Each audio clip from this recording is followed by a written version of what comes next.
There's something to be said about the Tao Te Ching line. If you want to get rid of something, let it grow. We today are facing horrors and issues beyond imagination, from the obvious ones like climate change to less obvious ones like corruption in politics, problems of uh, division, uh, misunderstood religiosity, selfishness on small and large scales, and resource scarcity, so called.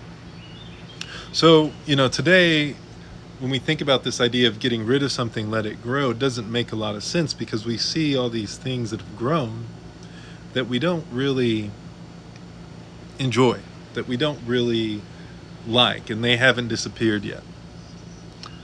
Whether that be evil, the evilness of our leaders, of those behind the scenes,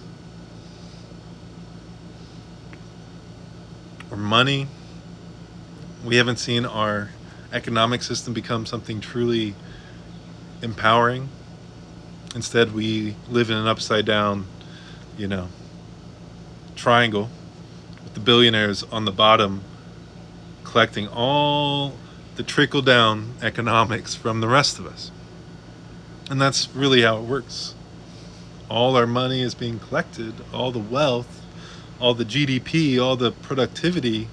The symbol of that is money, and it's being collected by billionaires, like dragons on their hoards of gold, except they have banks.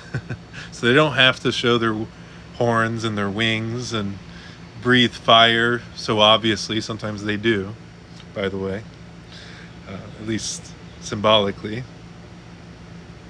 But they're dragons. They're hoarding their money. They're hoarding their cash. And really, it's the rest of us, it's all of us together, really, that make it. We are the most productive we've ever been as a society, as a world, and yet relative wealth has only gone up with the incremental improvements in day-to-day technology, nothing else. All the wealth has been accumulating at the bottom, so to speak, bottom 1%. Now, when we think about this idea of letting something grow to get rid of it, it may not seem very obvious, but there are some circumstances where it does make sense, such as when you spill something. Sometimes something else comes along and eats it. And if that thing gets strong enough, it might look for more of it and eat that too. Unfortunately, we don't see that very quickly with things like oil spills, although we do see that in some circumstances, and other pollutants as well.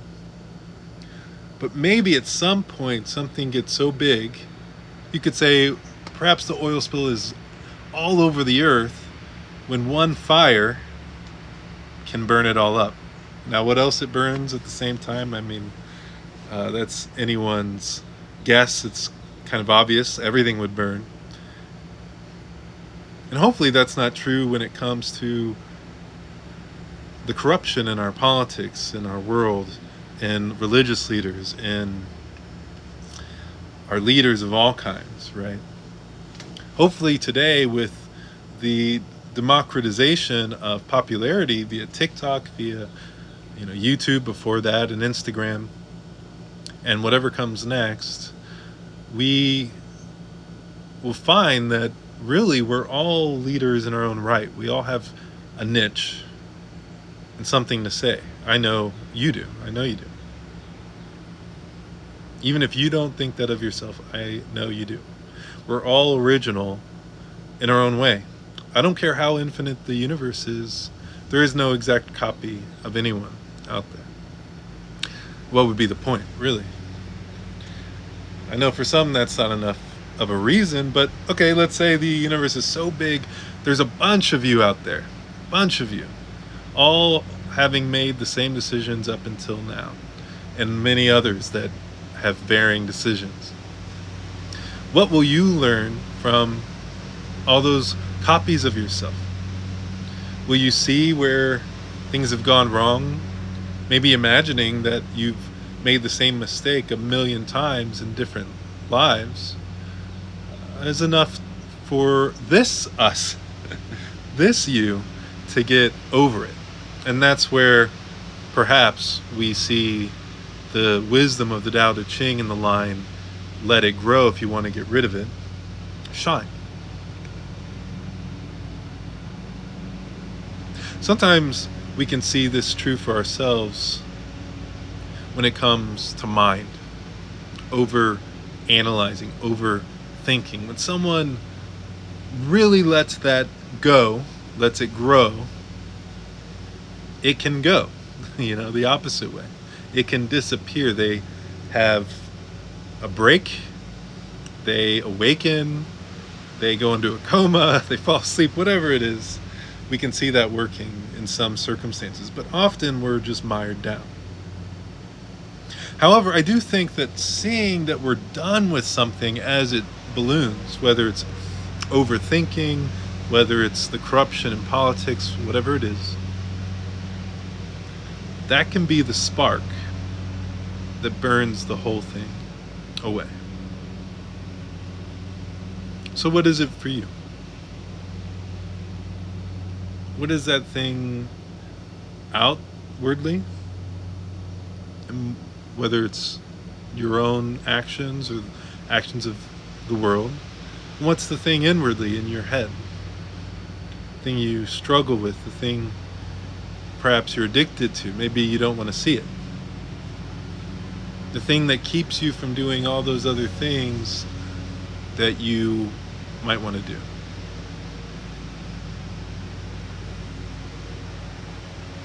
Seeing that it's grown and it's too much can be that spark. It's funny, there's a mystic named Emanuel Swedenborg. He's the inspiration for the Swedenborgian Church, which is a pluralistic, mystical Christian church that believes people of all faiths and no faith can connect to God in their own way. Now, he thought that we are each like a cup. He wrote about this a few hundred years ago. And this cup is kind of an amorphous thing. It's not really like a cup. It's a cup. It's a receiver, a receptacle. That's the translation sometimes. Not my favorite word, honestly. Like a river has streams and streams of water flowing through it, and yet it's not the riverbed that makes the river. It's the space that's filled with water. What is it? It's never the same after one moment to the next. Same with our lives. Same with what we are as people, what we truly are as people. We're never the same from one moment to the next. We're like a river. Consciousness flows through. We might identify as our body, we might identify as this or that, but this river is flowing through and your attention changes. And although some of the same motifs keep occurring, you're always changing. And when we decide that perhaps focusing and analyzing and judging and defending and controlling things in that river, whether it be aspects of our life, of other people's lives, or so on, when that becomes too much, we can realize, oh, I am this river. I don't need to control. I can let it go and find a deeper peace than we could ever imagine before. So it means, letting it go. Letting what's grown go. Letting it go. Which is really practical and easy. Doesn't mean forgetting everything. Doesn't mean you can't use your brain. It means loosening up a bit. It means really becoming present, being, accepting that you are a being, not a producer, not your work.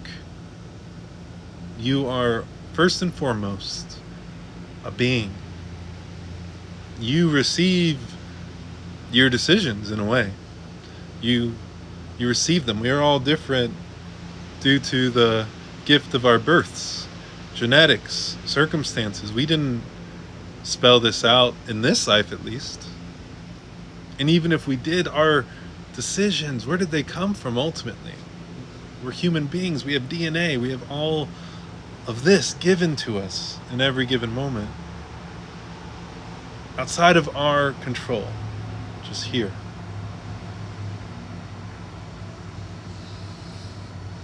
And so take a moment, if you feel like it, and let go of whatever it is that's on your mind, whether it's plaguing you or not. Just letting feelings come and go, not hitting them with a bat, far away.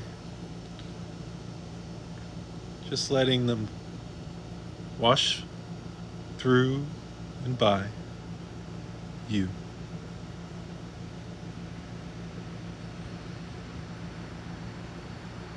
And notice the natural peace of what you really are. Not limited by skin and bones, muscle and other tissue. As open as the ocean. The only place anyone ever knows the ocean is in our consciousness.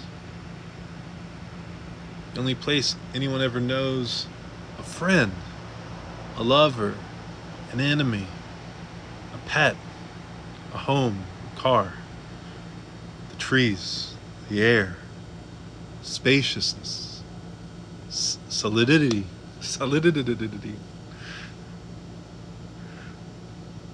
material, physics, chemistry, science experiments, papers, computers, video, and on and on and on, is in consciousness, the openness, the emptiness of consciousness, the bowl, the space in the bowl. The Tao Te Ching says something else that's interesting, which is the usefulness of a bowl or room are the same thing. It's their space, their spaciousness, their ability to hold whatever comes in.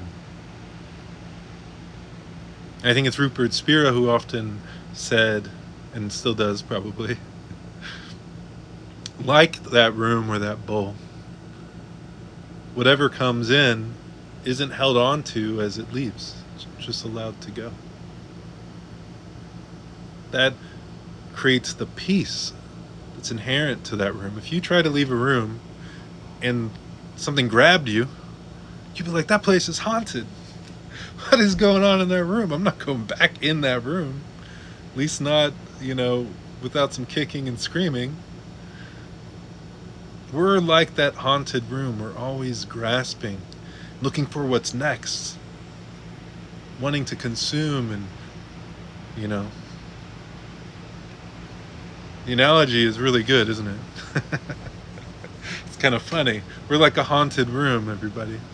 I don't know if you knew that. But really, often we are haunted by decisions, by our past, by other people's decisions, by society, the structure of this earth, the problems we find in it. They haunt us. But in a way, we're haunting them, because when we're at peace for a moment, what happens? Our brains go looking for what should bother us next. Like, what's that thing? Okay, I'm bothered again. Now things are back to normal. Now we're getting somewhere. So today, let's not be haunted. Let's have a little blessing internally. I don't have to do it. You can do it for yourself. Little blessing to cast out the unneeded shadows. Let them come to the light. Let them go. The neediness, the grasping that keeps us so anxious and fearful and whatever it is, angry, upset, hurting, full of hatred, judgment. All these things that we often just identify with just because they pop in our heads like, that's good enough. Why is that good enough for us?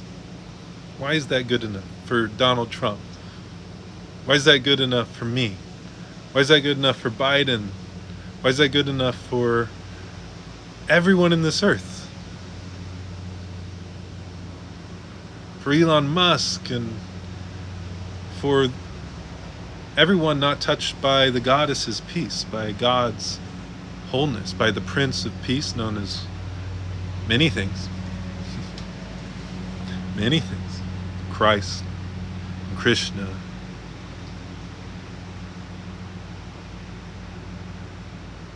Shiva, Goddess, Gaia, even nature itself. Because when Christ spoke about being the way, the truth, the life, he wasn't talking about himself as a person that we have to believe in, his specific cutout human being from 2,000 years ago. No, the reason he talked like that is he was trying to say, I don't think like that. I am not this cutout being you keep trying to pigeonhole me in. I am the way, the truth, the life. Everyone who finds wholeness comes through me. He didn't mean, oh, believe in Jesus Christ or you're going to hell. He meant, I'm the way, the truth, the life. Comes through the way, comes through the truth, the life. The meaning of the Tao, whether or not you believe it, is the way. The Tao means the way. The way of nature, the Tao Te Ching, the way of life. The way, the truth, the life, same thing. Crazy how these things connect, and yet we miss it because we're so used to highlighting our barriers, our differences. And our leaders have a reason for talking that way, highlighting those barriers. It's because people are consumed by power. We're haunted. We're haunted. And so today we're going to let go of our hauntedness. Allow yourself to bless yourself. Allow yourself to find the peace of just letting things go. Not needing to craft a person, a cutout person every moment. I am this person and I'm getting this wrong or this right. Just letting it go. What's next? What's next? Is the video over? How much longer? Just letting it go. It's almost over, I promise. Letting it go.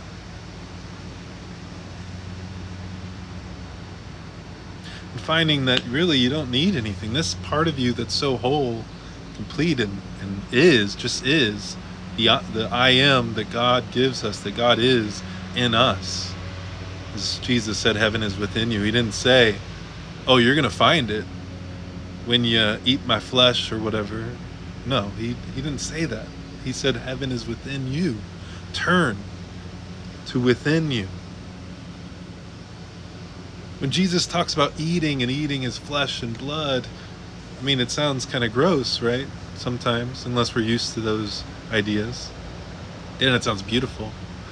He's talking about all of nature. When you eat food, you're eating my flesh. He didn't mean any kind of whatever. We don't need to get into all of it. He meant, I am everything. I am everything.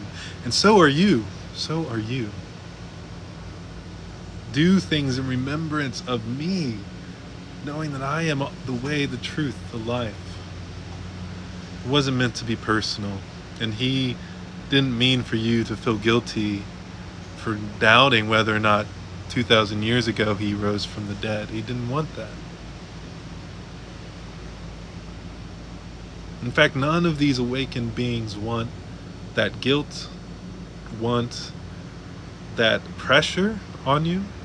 They want you to be pressure free, to be truly saved, to be free, to be whole, to be. So thank you for connecting with us here at Spiritual Sunshine today. I hope your sunshine is shining, that you feel it, that you know that you are that spiritual sunshine. I'll go forth knowing that you are loved and that you are love.